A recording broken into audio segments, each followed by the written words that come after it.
power on my mark.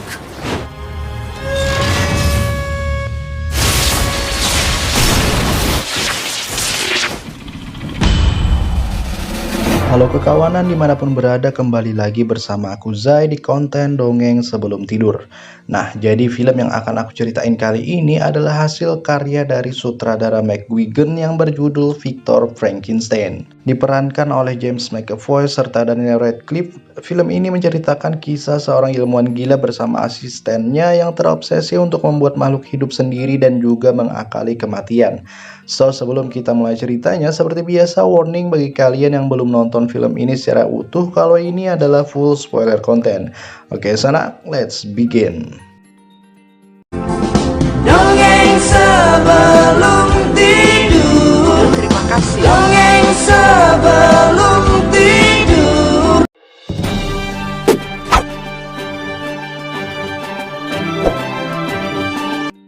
Film dibuka dengan kisah dari seorang badut sirkus berperawakan bongkok serta selalu menjadi bahan tertawaan semua orang. Akan tetapi di balik semua kekurangannya tersebut tersimpan bakat dan juga kecerdasan luar biasa dalam bidang anatomi tubuh manusia. Ia tinggal di sebuah tempat sirkus milik Tuan Barnaby yang terletak di pinggiran kota London. Dan sebagai seorang badut, perlakuan yang ia terima sangatlah buruk. Sampai pada malam itu, si bongkok secara nggak sengaja bertemu dengan seorang dokter bernama Victor Frankenstein ketika sama-sama tengah mengobati Lorelai yang lagi sekarat akibat jatuh dari ketinggian. Victor terkesima dengan kemampuan si bongkok yang mampu melakukan operasi kering kepada Lorelai dalam waktu kurang dari semenit. Dan karena itulah ia berjanji akan mengeluarkan si bongkok dari sirkus apapun yang terjadi. You're not a clown, you're a physician. You're being wasted here. Sir, please, may I know your name? Lanjut, masih di malam yang sama, pemilik sirkus yang gak suka dengan aksi jenius dari si bungkuk tadi mendadak memberikan hukuman serta mengurungnya ke dalam kandang. Nah, saat inilah waktu yang tepat bagi Victor untuk membebaskan si bongkok agar bisa keluar dari sirkus laknat tersebut. Dengan perlahan dia pun mulai membobol pintu kandang si bungkuk, akan tetapi sialnya saat pintu sudah kebuka, para penjaga keburu memergoki aksinya. Beruntung ide gila si bungkuk melewati jalur pembuangan berhasil mengelabui para penjaga dan mereka pun akhirnya bisa keluar dengan selamat.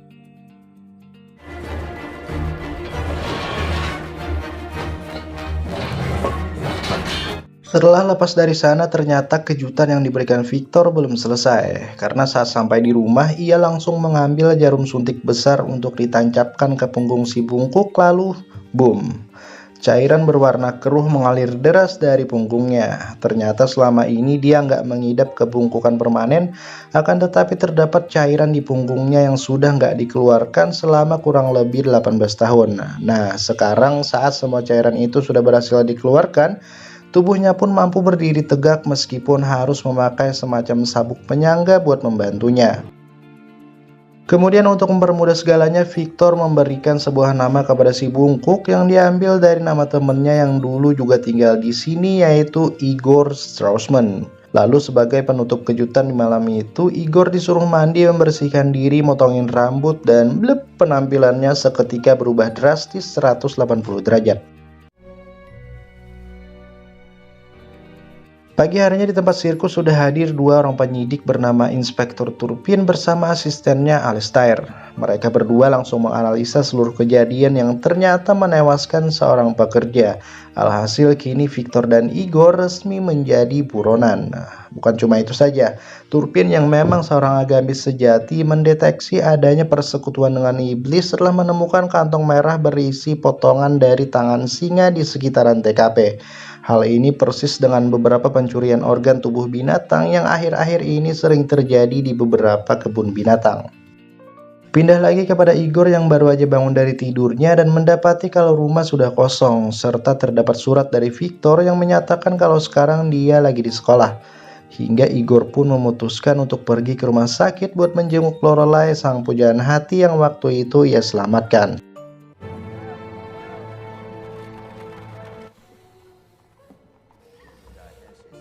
Di sana tampak kalau gadis tersebut masih terbaring lemas dan belum sadarkan diri. Lalu sebelum beranjak pergi, Igor meminta penjaga rumah sakit untuk memberikan sebuah pesan kepada Lorelai kalau nanti dia sudah bangun.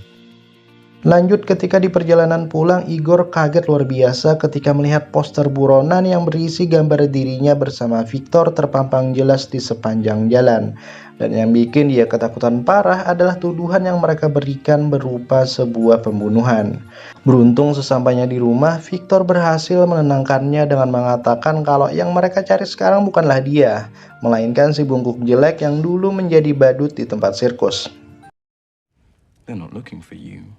And Igor, I would like you to look at yourself. Malam itu selepas dinner, Victor mengungkapkan kalau tujuannya membebaskan Igor bukanlah karena kasihan, melainkan murni terpesona dengan bakat serta kemampuan luar biasanya dalam bidang kedokteran. Lalu tanpa ragu, Victor pun menunjukkan kepada Igor hasil karyanya selama ini, yakni sepasang bola mata yang sudah diawetkan ke dalam wadah khusus. Dan ketika dialiri listrik, sepasang mata itu secara luar biasa mampu merespons serta berkedip ketika didekatkan dengan cahaya. Walaupun hal ini cukup membuat Igor terkagum, akan tetapi secara spontan ia mengatakan kalau Victor masih belum memasangkan salah satu sarafnya dengan benar. Itulah sebabnya kenapa gerakan dari kedua matanya nggak serentak. Nah, mendengar hal tersebut, seketika Victor semakin takjub dengan kemampuan Igor, hingga dia pun langsung mengangkatnya menjadi asisten pribadi serta mengizinkannya menggunakan seluruh fasilitas yang ada di sana. But Igor, all this is now yours. Your laboratory, if you like. Hari-hari selanjutnya dijalani Igor dengan memperbaiki potongan-potongan organ binatang yang selalu diberikan Victor kepadanya. Sampai pada suatu malam, secara mendadak ia diajak oleh Victor untuk pergi ke sebuah pesta bangsawan buat sekedar melepas lelah. Dan tanpa disangka, ternyata sahabatnya itu adalah anak dari seorang dokter ternama paling dihormati di kota London. Singkat cerita, setelah beberapa saat menikmati pestanya, tanpa sengaja Igor melihat Lorelai yang kini sudah sembuh juga hadir di tempat tersebut. Hingga ia pun segera pergi meninggalkan Victor untuk menyusulnya. Meskipun kini penampilan Igor berbeda jauh dari saat terakhir kali mereka bertemu, akan tetapi luar biasanya Lorelai langsung mengenali kalau itu dirinya. Dan dari sinilah hubungan keduanya jadi semakin akrab. Oh. You saved my life. I have a name now. I am Igor. Kemudian keadaan berlanjut ketika Victor tiba-tiba nimbrung serta ngajakin mereka berdua untuk duduk dalam satu meja. Dalam mabuknya, Victor tanpa henti berbicara mengenai penelitian-penelitian yang sekarang ini sedang mereka kerjakan. Namun karena Lorelai adalah orang biasa, hingga dia pun sedikit terganggu dengan statement-statement mengerikan dari Victor tentang menghidupkan orang mati. Beruntung Igor bisa menjelaskan semuanya dengan gamblang dan membuat gadis itu akhirnya bisa sedikit menerima pemikiran gila mereka berdua. Death? Thank you very much. But with a little applied science. Life. Di rumah sepulangnya dari pesta, dua orang ini nggak langsung istirahat. Victor dengan semangat membara ngajakin Igor untuk pergi ke ruang bawah tanah buat memperlihatkan mahakaryanya berupa bangkai dari simpanse besar bernama Gordon yang sudah mulai membusuk. Dan selama ini organ dari binatang inilah yang sudah diperbaiki Igor. Selanjutnya Victor lalu menyalakan mesin pembangkit listrik untuk dialirkan kepada Gordon. Hasilnya binatang mati tersebut perlahan mampu menggerakkan jari-jari serta mengedipkan matanya. Akan tetapi karena aliran listriknya terbatas alias terlalu lemah hingga menyebabkan Gordon kembali mati. Meskipun begitu, mereka berdua tetap bersorak gembira serta berniat untuk memamerkan hasil penelitiannya ke kampus serta akan mengujinya kembali dengan daya listrik yang jauh lebih besar. Dan karena saking bangganya dengan Gordon, Igor pun langsung mengirimkan surat undangan kepada Lorelai agar bisa menghadiri presentasi mereka. Letter? From who? Please come to the Royal College of Medicine, Igor. Esok harinya sesuai rencana mereka berdua pun lalu membawa hasil penelitiannya itu ke kampus untuk dipamerkan. Di hadapan beberapa bangsawan mahasiswa kedokteran, Igor mulai melakukan segala macam persiapannya. Nah, di antara tamu-tamu yang hadir itu salah satunya adalah anak orang kaya songong yang selalu menghina serta membuli setiap hasil pemikirannya Victor bernama Finnegan. Singkat cerita, presentasi pun akhirnya dimulai, namun yang terjadi bukannya hidup, Gordon malah mengeluarkan ribuan lalat dari sekujur tubuhnya. Hal ini tentu saja membuat Victor malu berat dan Finnegan bisa dengan leluasa kembali menghinanya. Kemudian karena emosi, Victor menyuruh Igor untuk meningkatkan lagi daya listriknya sampai penuh hingga akhirnya berhasil menghidupkan Gordon secara sempurna. Akan tetapi sialnya binatang busuk tersebut menjadi nggak kekontrol serta langsung ngamuk dan pergi meninggalkan ruangan tersebut menggunakan kekuatan listrik yang bisa ia keluarkan. Lalu Igor juga segera menyusul untuk coba menghentikannya. Sadar kalau monster ini nggak mungkin bisa dikendalikan, mereka berdua pun terpaksa harus membunuhnya saat itu juga.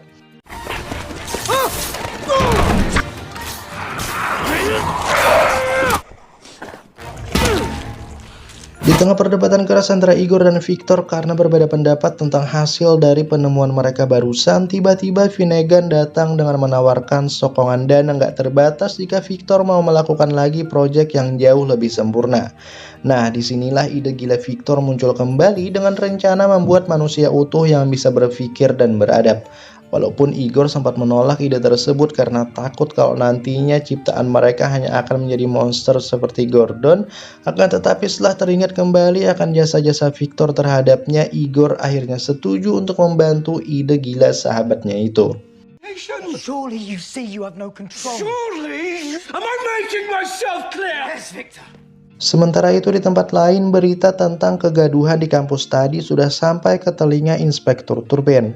Dan setelah menganalisa TKP, ia langsung mendatangi rumah Victor untuk melakukan interogasi lebih lanjut.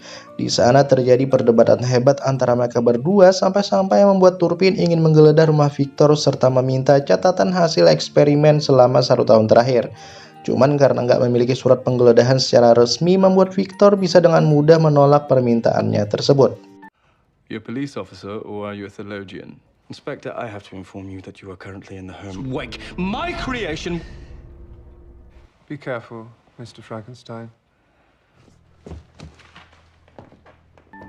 Hari itu tepat saat Victor mulai menggambar proyek manusianya, tiba-tiba saja sang ayah datang berkunjung. Tampak jelas hubungan keduanya sedang nggak berjalan baik, terbukti kalau mereka ternyata sudah nggak bertemu selama 3 tahun. Dan maksud kedatangan ayahnya kali ini hanya ingin memberitahukan kabar buruk dari pihak kampus yang berniat untuk mengeluarkan Victor. Saking marahnya beliau sampai-sampai membandingkan Victor dengan mendiang kakaknya yang bernama Henry, serta menganggap semua yang dilakukannya selama ini hanya akan mempermalukan nama Frankenstein. Nah, dari kejadian tersebut, kita semua akhirnya sadar kalau obsesi sebenarnya dari Victor hanyalah agar mendapat pengakuan dari sang ayah. Frankenstein is never forgotten.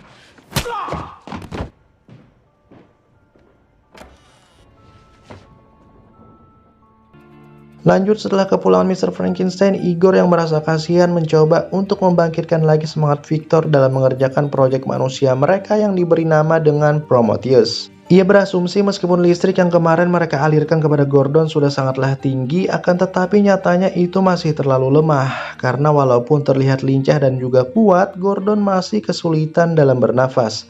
Maka dari itu mereka kini membutuhkan energi listrik yang berkali-kali lipat lebih besar agar bisa membuat manusia seutuhnya. Dan daya sebesar itu tentunya hanya bisa didapat dari Lightning. Kemudian setelah menghabiskan waktu semalaman suntuk dalam membuat desain yang mampu menampung energi super besar itu, alhasil Prometheus nantinya akan memiliki 2 pasang paru-paru, 2 buah jantung, serta tubuh yang jauh lebih besar daripada ukuran normal manusia. A large chest cavity to incorporate flat head. Because I like it, that's why. To his 2 hearts. Sementara mereka berdua sedang sibuk dengan proyek tersebut, di tempat lain Turpin terlihat kesal karena niatnya dalam menggeledah rumah Victor ditolak mentah-mentah oleh kepolisian. Karena walau bagaimanapun juga nggak ada satupun bukti yang menyatakan kalau Victor melakukan kesalahan. Malah kini dirinya sendiri terancam akan dipecat dari pekerjaan serta dianggap memiliki gangguan jiwa atas obsesinya tersebut. Lanjut, kita pindah lagi kepada Victor dan Igor yang kini sudah memulai pekerjaan mereka dalam merakit serta menyusun kerangka dari Prometheus. Baru juga berjalan sebentar, tiba-tiba Igor meminta izin untuk pergi ke sebuah pesta bersama Lorelai. Walaupun Victor dengan senang hati mengizinkannya, akan tetapi ia masih tetap akan melakukan pekerjaan itu meski sendirian. Singkat cerita, Igor pun segera pergi menuju tempat berlangsungnya pesta. Di sana, bak seorang kekasih yang sedang dimabuk cinta, ia dan Lorelai menari bersama dengan riang gembira. Semalaman waktu mereka habiskan hingga berujung kepada adegan pengencrotan. Cukup Nah, saat pagi harinya ketika ia pulang, di depan rumah Victor ternyata sudah ada Turpin bersama gerombolannya yang sedang mencoba untuk mendobrak pintu gudang di mana Victor sedang melakukan pekerjaannya. Lewat pintu belakang, Igor pun mengendap-endap masuk mendahului mereka semua. Dan benar saja, di dalam ternyata Victor masih nekat mengamankan beberapa barang hasil pekerjaannya tadi malam. Kemudian ketika melihat kedatangan Igor, ia lantas menyuruhnya untuk membuka selokan yang merupakan satu-satunya jalan keluar bagi mereka. Saat inilah tanpa sengaja, Igor membuka lemari pendingin berisi mayat dari Igor Straussman asli yang matanya sudah dicongkel. Sakit jiwa, sakit jiwa. Menyadari hal tersebut, Igor kaget bukan main. Walaupun Victor bersikeras kalau Straussman mati overdosis, ia tetap berusaha mencari kejelasan dari semua ini. Namun di tengah perdebatan mereka, tiba-tiba dari belakang Turpin muncul dengan pistolnya. Ia mengatakan kalau sudah nggak peduli lagi dengan nasib jabatannya karena yang menjadi prioritasnya sekarang adalah menghentikan Victor dalam usahanya menghidupkan orang mati. Yang mana itu adalah salah satu cara dalam menentang hukum Tuhan. Selanjutnya setelah melakukan perkelahian singkat 2 lawan 1, Turpin akhirnya tumbang saat Victor berhasil melukai tangannya menggunakan salah satu mesin di sana. Lalu tanpa mikir panjang lagi saat itu juga mereka berdua langsung pergi melewati jalur pembuangan dan sebelumnya terlihat Igor masih sempat-sempatnya memungut jam saku milik Victor yang jatuh. Dari sana mereka berdua kemudian menuju kediaman Finnegan serta langsung memberitahu kenyataan kalau sekarang mereka sudah nggak punya tempat lagi untuk melanjutkan proyek miliknya. Mendapat titel sebagai keluarga terkaya nomor 3 di Inggris, baginya hal seperti ini tentu saja bukan masalah besar. Terbukti dengan tempat baru berupa kastil kosong di pedesaan yang diberikan Finnegan secara cuma-cuma untuk penelitian selanjutnya. Akan tetapi saat akan berangkat secara mendadak, Igor menyatakan keluar dari proyek tersebut. Karena menurutnya Victor sekarang sudah melampaui batas dan rencana ini terlalu gila untuk dilanjutkan. Walaupun marah besar dengan keputusan Igor, namun karena sudah nggak ada waktu lagi untuk berdebat panjang, ia akhirnya memutuskan untuk tetap pergi sendirian.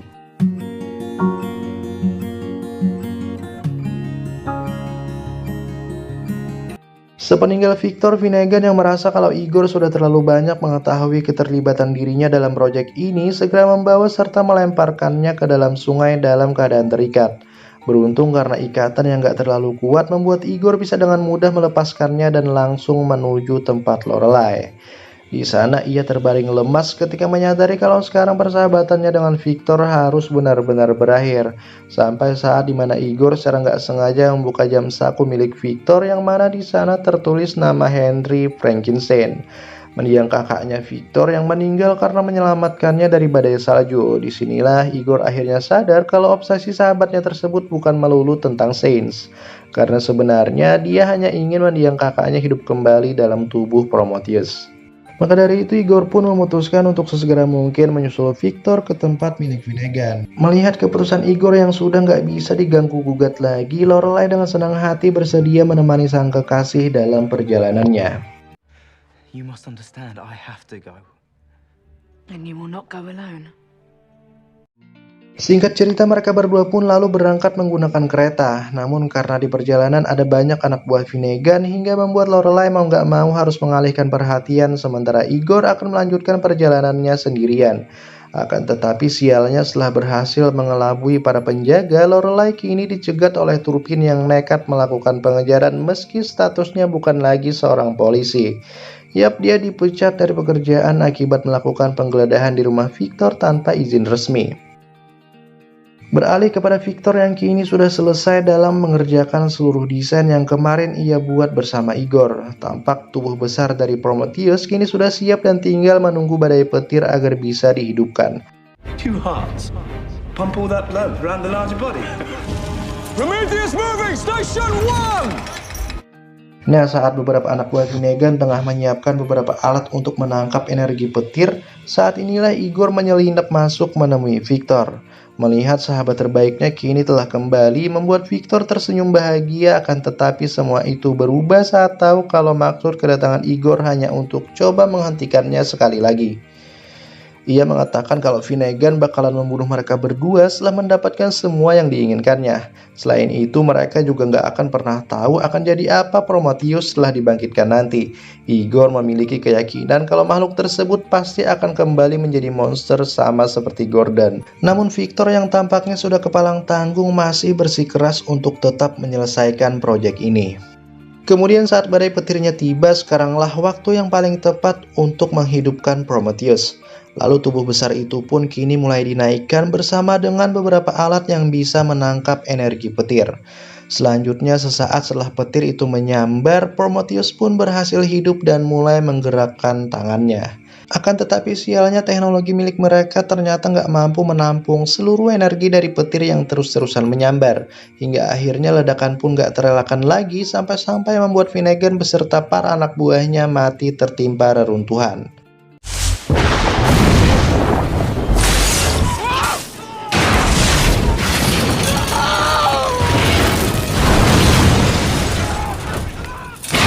Di sisi lain, Victor dan Igor ternyata masih bisa selamat, walaupun kini mereka berdua harus berhadapan langsung dengan kemurkaan Turpin yang baru aja datang ke tempat tersebut. Nah, di tengah-tengah perdebatan hebat antara Victor dan Turpin inilah Prometheus muncul secara tiba-tiba di depan mukanya. Menyaksikan ekspresi dingin tanpa emosi serta pandangan kosong dari makhluk ciptaannya itu secara langsung membuat Victor akhirnya sadar kalau ini bukanlah kehidupan yang sebenarnya. Ini bukanlah Henry kakaknya dan ini hanyalah seonggok mayat hidup yang sama sekali tidak memiliki perasaan serta pemikiran layaknya manusia normal pada umumnya. This is not life. Menganggap kalau makhluk ini adalah jelmaan dari iblis, Turpin yang murka secara tiba-tiba langsung melepaskan beberapa tembakan yang mana itu menyebabkan Prometheus jadi mengamuk hingga membuat Victor hampir jatuh dari ketinggian. Sementara Turpin sendiri harus mati akibat terlempar ke arah pembangkit listrik.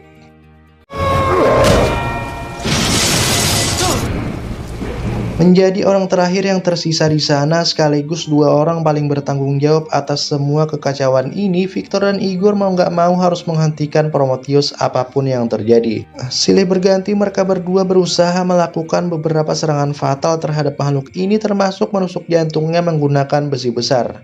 Namun semua itu sia-sia karena nyatanya Prometheus sangatlah kuat dan gak mengenal arti dari rasa sakit. Sampai ketika Victor akhirnya teringat kalau dia menciptakan monster ini dengan dua jantung, Prometheus pun berhasil dihentikan menggunakan sebilah besi yang tertancap tepat di jantung keduanya. Igor! Two hearts!